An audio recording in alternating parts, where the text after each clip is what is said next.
এত সেজেগুজে আছিস কেন? আজকে না নীল ভাই আইবা শুনলাম, এই জন্য একটু সাজগোজ করছি। নীল আসবে তাতে তোর কি? তুই বাড়ির কাজের মেয়ের মতো থাকবি। নীল আসুক আর সবুজ আসুক সেটা আমাদের ব্যাপার, তুই কেন এত সাজুগুজু করবি? আচ্ছা পর সাজবো না। এই টিপ খোল আর লিপস্টিক মোছ, যা মুখে কালি মেখে আয়। আজকে থেকে তুই বাসায় মুখে কালি মেখে থাকবি।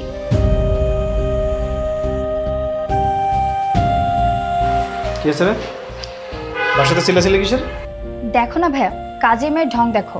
নীল আসছে শুনে একদম সেজে গুজে নায়িকা হতে চাচ্ছে, কত বড় সাহস! বুঝতে পারছি, দাদির আশকারা পেয়ে পেয়ে না ও মাথায় উঠে গেছে। আর কেন যে দাদি ওকে এত আশকারা তা নিজে বুঝতে পারতেছি না। কি সমস্যা তোর? এসব পোশাক পরছিস কেন তুই? আমি যেন ভুল করেও না দেখি তুই নীলের সামনে আসছিস, বুঝছিস? যা। ঠিক আছে ভাই, আমি নীল ভাইয়ের সামনে যাব না। যদি তোকে নীলের সামনে দেখেছি তাহলে কিন্তু তোকে বাড়ি থেকে বের করে দিব, কথাটা যেন মাথায় থাকে।